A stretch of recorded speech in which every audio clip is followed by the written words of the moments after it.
안녕하세요. 닥터 유 유태호입니다. 오늘의 주제는 글과 말로는 상처받지 말라입니다. 글과 말로 상처받는 사람들이 굉장히 많습니다. 자, 글과 말로 어떻게 나한테 해를 끼칠까요? 네, 글, 말, 그리고 사실은 행동이 있습니다. 글은요, 직접적으로 나한테 문자를 보낼 수가 있겠죠. 아니면 직접적으로 나한테 카톡을 보낼 수가 있습니다. 또 다른 방법은 이제 게시판이 있죠. 또 단톡방, 그러니까 이제 단체로 하는 문자방이 있잖아요. 거기다가 게시글을 올리거나 댓글을 올리겠죠. 이게 이제 나한테 가하는 해함이 되겠고요. 말로는 어떻게 되겠어요? 나한테 직접 말로 하는 거죠. 네, 직접 나를 해할 수가 있겠고, 또 다른 방법은 다른 사람 있는 데서 하는 겁니다. 여러 사람 있는 데서 나를 비난하거나 나한테 욕을 하거나 하는 거죠. 세 번째는요, 내가 없는데 다른 사람한테 하는 겁니다. 전혀 다른 사람한테 해서 나한테 그게 전달이 되는 거죠. 이게 이제 말로 하는 이제 해함이 되겠고요.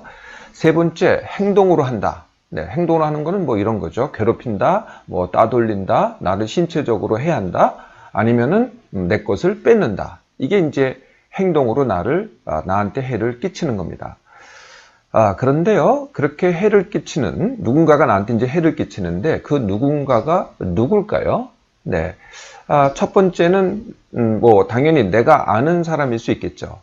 내가 아는 사람은요, 제가 이제 나하고 관계가 있는 사람이, 이런 이제 관계가 이렇게 정리된다라고 말씀드리겠는데, 그게 뭐냐면은, 나가 친동족, 고속사입니다. 나를 빼고, 가족, 친구, 그 다음에 동료, 적, 그리고 고속사, 고객, 그 다음에 내가 속한 사람들, 그게 회사건 단체건 모임이건, 네, 내가 속한 사람들. 근데 내가 속한 사람들을 내가 다 알지는 못하잖아요. 나의 고객이라고 하더라도 내가 아는 사람이 있고 내가 모르는 사람이 있어요. 그리고 이 사회에 지나가는 사람, 모르는 사람, 아니면 국민 전체, 이게 이제 사가 되겠습니다. 그래서 내가 아는 사람은 다 가족, 친구, 동료, 적, 그리고 고객의 일부 내가 아는 사람, 내가 소속된 회사라든지의 일부 내가 아는 사람, 아니면은 이 사회의 일부, 소수가 되겠죠. 한 사람, 아는 한 사람이 되겠죠. 이게 이제 내가 아는 사람일 수 있고요. 내가 모르는 사람이 나한테 해를 가할 수가 있어요.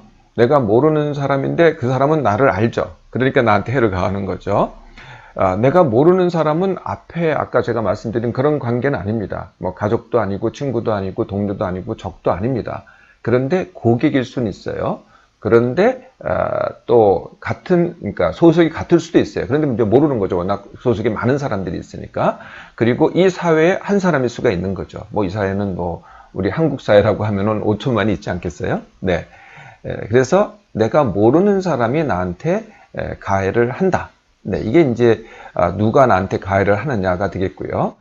세 번째는 이제 이러한 가해의 내용이 되겠어요. 네, 내용을 보면은요, 대부분 다 이런 거죠. 욕이나 저주입니다.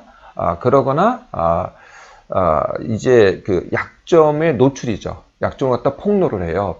비난하거나 비판을 하죠. 세 번째는요, 굴욕에 가까운 요구를 합니다. 네 번째는 위협을 하죠. 네, 정말 너 길 가다가 조심해, 너 밤에 조심해라, 이런 식으로 이제 위협을 합니다. 그것도 모자라서 내가 아니고요, 가족을 위협을 해요. 너희 아이가 잘 되는 거 두고 보자, 아이 조심해라, 이런 식으로 가는 거죠. 네, 이렇게 위협을 해요. 또 하나가 중요한 게 뭐냐면, 이런 내용을 가지고 이거를 남한테 알리는 겁니다. 그냥 나한테 전하는 게 아니라 남한테 알리는 거죠. 여러 사람한테 이제 알리는 거죠. 이게 이제 요것도 남한테 알리는 걸 갖다가 내용이라고 할 수가 있겠습니다. 자, 이게 이제 어떤 내용으로 이게 이제 나한테 위해를 가하는 건데요. 그래서 이제 상처를 받는다는 거 아니겠어요? 근데 이제 그 상처가 하나의 요소가 아니고요. 3개의 요소가 있습니다. 이 상처를 받으려면은 3개의 요소가 다 존재를 해야만 이제 상처를 받게 되는 거죠. 그 3개의 요소가 뭐냐면은 충격, 손상, 그리고 상처입니다. 이 3가지거든요. 이거를 이제 신체적인 가해로 예를 들어 볼까요? 네, 신체적인 가해로 간다면은 내가 주먹으로 누구를 쳤어요. 네, 주먹으로 쳤다, 얼굴을 쳤다. 이게 이제 충격이 됩니다. 그러면 손상은 뭐가 되겠어요? 뭐 코피가 나고 뭐 이빨이 부러졌다. 이걸 이제 손상이라고 합니다. 상처는 뭐겠어요? 네, 이제 코피가 나고 이빨이 부러졌는데 이게 이제 시간이 지나서 코피도 먹고 뭐 이빨도 이제 치료를 해서 깨끗하게 났다. 네, 그러면 이제 상처가 없는 거고요.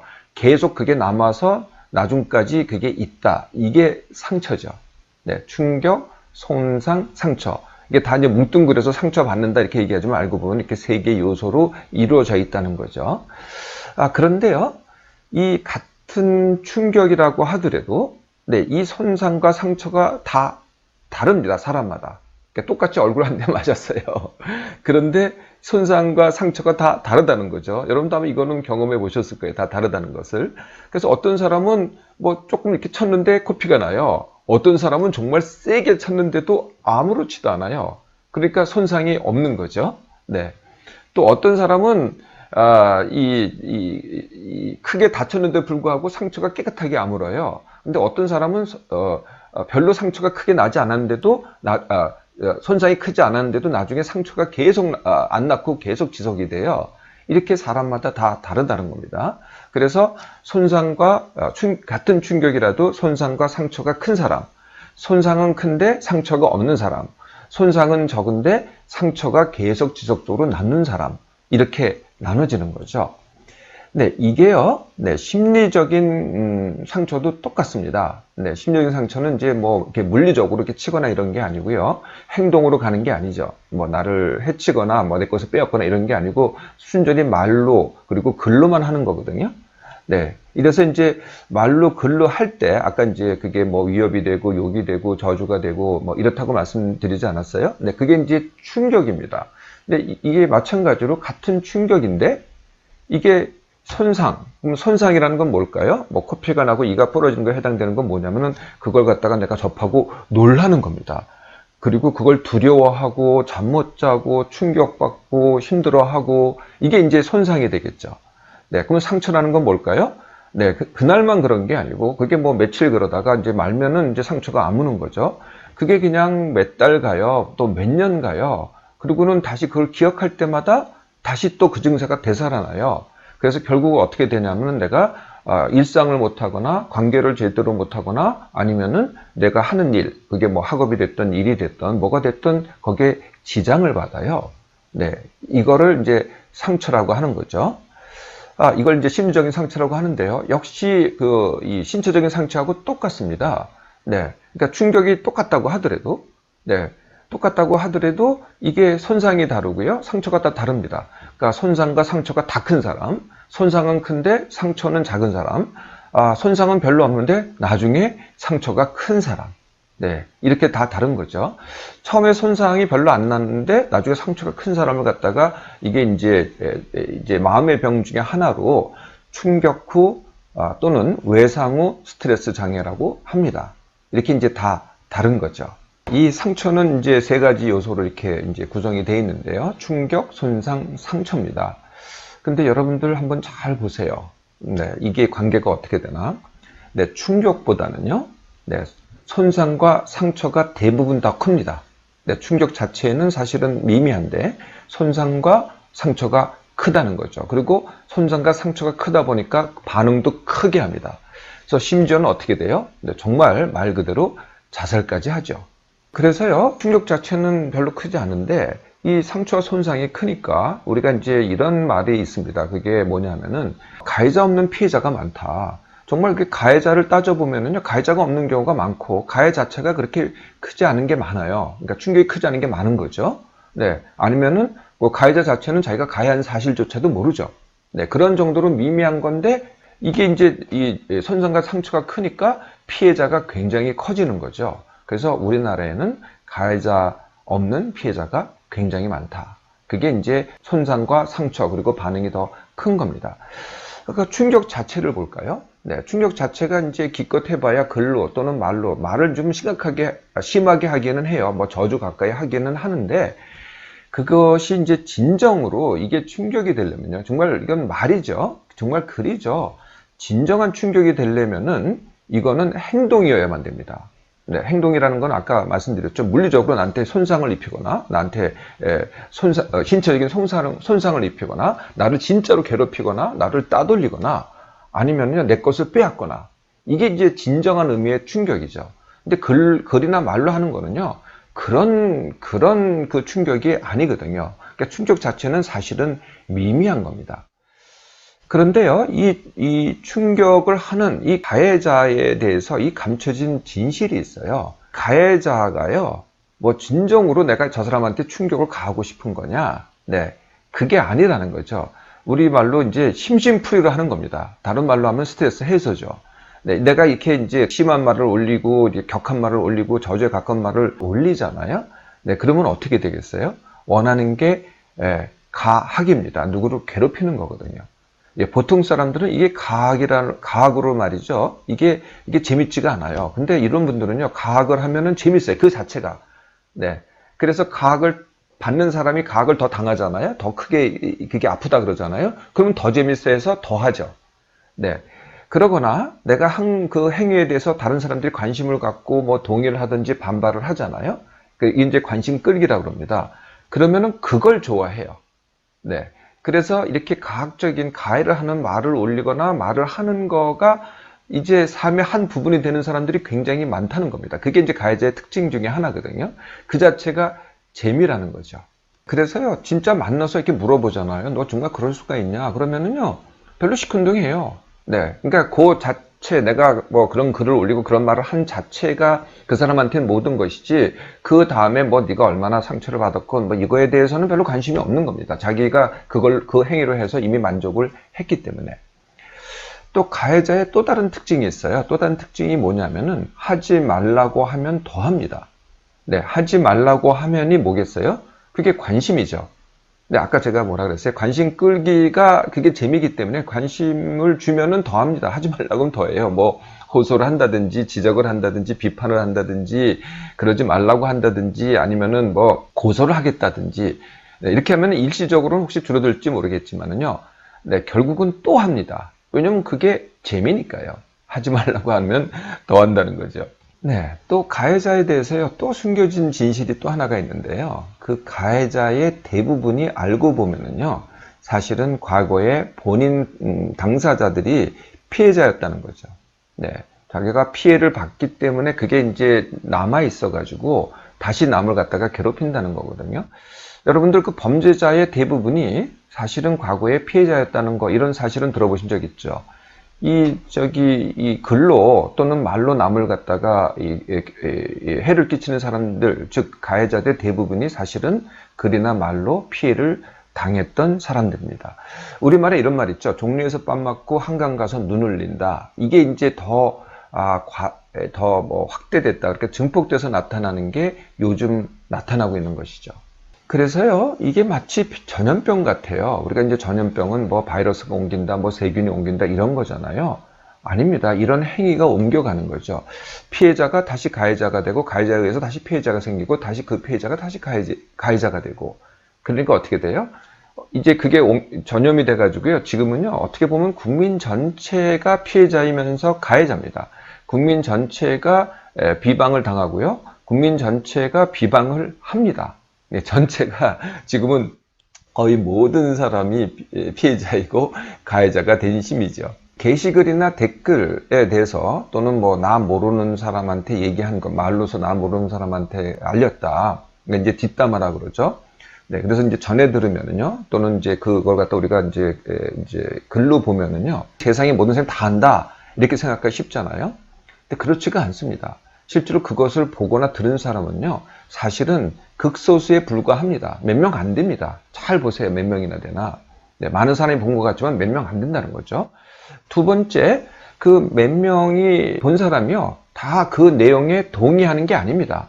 네, 동의하는 게 아니고 수긍하는 것도 아니고, 야, 또 반대로요, 그런 걸 썼다고 또 반대로 그 사람을 비난하는 사람도 많습니다.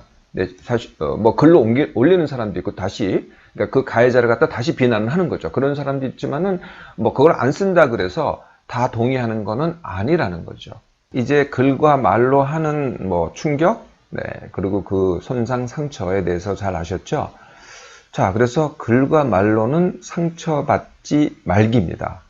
글과 말로는 상처받지 말기. 어떻게 하면 될까요? 네, 글은요, 간단합니다. 보지 않으면 됩니다. 그런데 이게 이제 인터넷이나 이게 스마트폰으로 보면은요, 이게 알림이라는 게 있어요. 제가 이게 알림은 다 꺼놓으라고 이전에도 말씀드린 적이 있는데, 이게 알림이 오잖아요. 띵동 하고 온다든지 뭐 어떻게 오잖아요. 그러면은 이게 우리가 반사적으로 그거 갖다 그냥 보게 돼요. 나도 모르게. 그러니까 이제 알림이 문제라는 거예요. 그래서 저는 알림을 다 꺼놓습니다. 그러니까 여러분도 그냥 알림을 꺼놓으시면 돼요. 그래도 나중에 이렇게 알림을 꺼놓으면요, 반사적으로 보질 않고 내가 이제 나중에 확인하고 보거든요. 네, 그러면 선택할 수 있어요. 저게 뭐 나쁜 글이다. 그러면 보지 마세요. 그거 억지로 볼 필요 없습니다. 궁금해하지 마세요. 다 쓸데없는 쓰레기들이니까 안 보셔도 됩니다. 이 똑같은 게요, 전에 들은 말입니다. 나한테 직접 한 말이라면 모를까? 전에 들은 말은 그냥 안 들은 걸로 하세요. 이 전에 들은 말이 진실이고 직접 한 말은 뭐 이게 사실이 아니다 이렇게들 생각하시는데 그렇지 않습니다. 직접 해야 사실이고요. 전에 들은 말은 그냥 아무것도 아닙니다. 그러니까 안 들은, 아까 제가 보지 말라 그랬잖아요. 들어도 그냥 안 들은 걸로 하세요. 정 궁금하면은요, 정 그걸 확인하고 싶으시면은 직접 만나서 확인을 해보세요. 그래야 진짜 그 말이 이제 사실이라는 거죠. 또 하나 우리가 두려워하는 게 이게 뭐 남이 있는 데서 했다. 또는 이제 글 하면은 다른 사람들이 다 봤다. 이거 가지고 우리가 문제시 하잖아요. 그거 문제시 할 거 없어요. 다른 사람이 보든 말든 뭐 다 봤다고 해서 다 본 것도 아니고 아까 말씀드렸죠. 또 다 봤다고 다 동의하는 것도 아니니까요. 보든 말든 관계없습니다. 또 나에 대한 비판을 갖다가 말로 다른 사람이 있는 데서 했다고 하더라도 왜 다른 사람만 있는 데서 하느냐. 그렇게 얘기할 필요가 없어요. 다른 사람이 있던 없던 저 사람이 한 말은 나한테 한 말이다. 이렇게 받아들이시면 되는 거죠. 다른 사람은 다 무시해도 됩니다. 네. 그러니까 나한테만 한 말이다. 그러면 그거에 대해서만 내가 그 사람하고 뭐 시비를 가리면 되는 거죠. 그래서 결국은 내가 보거나 직접 들었잖아요. 네. 그랬다고 하더라도 아까 이제 그게 이제 충격이잖아요. 그렇다고 손상받지 않습니다. 네. 그러니까 다시 말하면 비문제시죠. 정말 내가 잘못한 거다. 그러면은 당사자한테 사과하면 됩니다. 근데 모르는 사람한테 사과할 필요 전혀 없어요. 거기서 뭐 옆에서 그걸 본 사람이 있다든지 들은 사람이 있다고 하더라도 그 사람들은 당사자가 아닙니다. 관심 가질 필요가 하나도 없다는 거죠. 그러니까 그 사람이 나한테 한 것만 그것만 해결하든지 아니면 그것조차도 무시하면 됩니다. 대부분은요, 내 문제가 아니고요, 그분들의 문제죠. 네, 남을 비방하는 사람들은 그 비방하는 사람들의 문제라는 겁니다. 본인들이 피해자거나 본인들이 뭔가 문제가 있으니까 남을 비방하는 거거든요. 내 문제로 가져올 이유가 하나도 없습니다. 이제 손상받지 않기까지 했죠? 네, 그러면은 상처 만들지 않기입니다. 상처가 만들어지는 거는요, 뭐냐면은 내가 그것을 왜 해서 그럽니다. 저 사람이 나한테 왜 그러지? 네, 이게 어떤 이유 때문에 이런 일이 생겼을까? 내가 왜를 하고 그걸 갖다가 따져 묻고 하잖아요. 예, 그러면 그게 골마 터져서 상처를 만드는 방법입니다. 두 번째는요, 그러니까 왜를 하지 마시라는 거예요. 그냥 그렇구나라고 하시면 되는 겁니다. 두 번째는요, 그걸 갖다가 자꾸 기억하지 마세요. 이게 저절로 기억이 난다고 하는, 이렇게 늘 말씀하시는데 그게 아닙니다. 내가 기억을 하는 거거든요. 내가 많은 경우에는 의도적으로 기억을 합니다. 근데 또 어떤 경우는 내가 비의도적으로 생각하지 않고 자꾸 내가 기억을 하는 거거든요. 내가 기억을 안 하면은 그게 상처가 될 수가 없어요. 신체적인 상처는 내가 기억하지 하던 안 하던 시간이 지나야 상처가 아물잖아요. 그런데 이게 마음의 상처는요, 내가 기억하기 때문에 그게 만들어지는 겁니다. 기억하지 않으면 절대로 안 만들어진다는 거죠. 상처 만들지 않기 위해서 해야 될 것은요, 그것을 보거나 들은 남들이 다 그렇게 생각할 것이라고 단정하지 않습니다. 아까 말씀드렸죠? 실제로 그렇지 않다고요. 네. 이러면은 상처를 내가 만들지 않게 됩니다. 자, 이제 하나 남았습니다. 자, 아까 제가 피해자가 가해자가 된다 그랬잖아요. 내가 이렇게 피해자가 됐다고 내가 가해자 다시 되지 않습니다. 나로 끝나잖아요. 네, 그러면 전염되지 않습니다. 또 다른 가해자와 또 다른 피해자가 또 만들어지지 않거든요. 네, 여기까지 하시면은 이제 글과 말로는요, 상처받지 않게 됩니다. 글과 말로 하는 가해는요, 가해가 아닙니다. 가해자의 스트레스 해소이죠. 내가 상처를 받잖아요. 그러면 가해자가 신이 나서 더 합니다. 내가 상처를 안 받잖아요. 네, 그러면 일시적으로 더 할 수는 있지만은 결국은 금방 사라지게 됩니다. 만약에 행동으로 가해를 하잖아요. 이것이야말로 진정한 가해고요. 행동을 하는 가해는 당연히 맞서야 합니다.